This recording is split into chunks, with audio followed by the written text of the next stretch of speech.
Halo teman-teman, apa kabar kalian semua? Pada video kali ini, saya akan menceritakan sebuah kisah horor. Kejadian ini terjadi pada Kamis 20 Juni 2019. Happy memutuskan pulang ke Bandung untuk bertemu anak dan istrinya. Dia sudah lama mengalami hal-hal yang berat di Bekasi hingga menyimpan rindu yang berat pada keluarganya. Biasanya, Happy berangkat ke Bandung menggunakan mobil pribadinya. Namun karena telah melewati hari-hari yang berat, akhirnya menaiki bus. Dengan pikiran yang kacau, Happy menunggu bis di jalan. Dia enggan pergi ke terminal karena terlalu lama menunggu. Usai 1 jam lebih menunggu bus eksekutif yang biasa dia naiki, tiba-tiba tidak juga ditemui.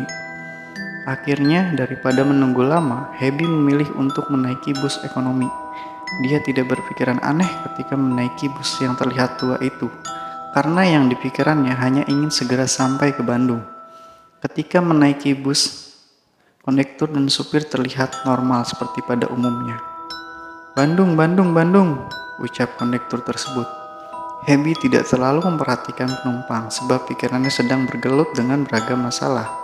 Ketika melewati tol Jakarta Cikampek yang sedang mengalami pembangunan, dia harus menghadapi macet yang panjang. Daripada bosan, Happy memilih untuk tidur dalam bus sambil mendengarkan musik melalui headset. Bus ini juga tak berhenti untuk mengangkut penumpang lain atau sekedar ngetem di jalan jalur ekonomi. Di dalam bus juga dia tidak membayar karena kondektur pun belum juga menagih. Saat terbangun dari tidur, dia sudah sampai sekitar kilometer 30 lewat Cikarut, kemudian masuk Cikampek. Biasanya, bus akan mengangkut dan menurunkan penumpang. Namun ada yang aneh ketika dalam perjalanan di wilayah sebelum Cikampek. Di wilayah pabrik sebelum Cikampek, biasanya ada penumpang yang naik mengenakan seragam pabrik. Namun, kali ini yang naik adalah penumpang dengan menggunakan batik kaos biasa. Hingga ada yang membawa bungkusan ayam seperti zaman dulu. Dia juga mulai mencium bau anyir yang menyengat dan ekspresi raut muka beberapa penumpang pun cukup berbeda. Ketika lampu bus menyala, mereka duduk dengan tegap dan bermuka pucat. Pada pukul 8 malam, lampu bus langsung kedap-kedip terang gemerlap. Dia menduga kode lampu ini untuk peringatan pada para penumpang agar tidak kena copet. Ketika kilometer 90, dia merasa bau anyir ini semakin menyengat. Disinilah dia mulai merasa bus ini terasa aneh. Untuk memastikan keadaan, dia bertanya pada teman yang duduk di sebelahnya. "A, ini udah sampai kilometer berapa ya, A?" tanya Habibie. Penumpang di sebelahnya itu ternyata tidak menjawab pertanyaan sama sekali.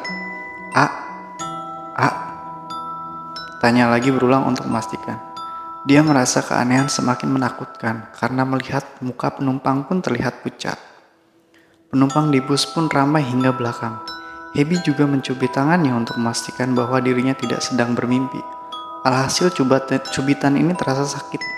Artinya, Happy sedang tidak bermimpi. Kemudian dia membuat Instagram story dengan niat mengabarkan kondisinya terkini. Happy takut jika bus yang dinaikinya ini akan membahayakan nyawanya. Di posisi ini, keringat Happy mulai bercucuran, denyut jantung pun mulai berpacu semakin cepat. Happy kehilangan akal dan mencoba untuk tenang. Dia menduga tengah halusinasi. Dia mencoba menegur kembali orang di sampingnya, namun tetap tidak ada jawaban. Sudah berada 5 jam Happy di dalam bus tersebut. Dia hanya bisa pasrah jika di hari yang menyeramkan ini harus menjadi hari terakhir di dunia.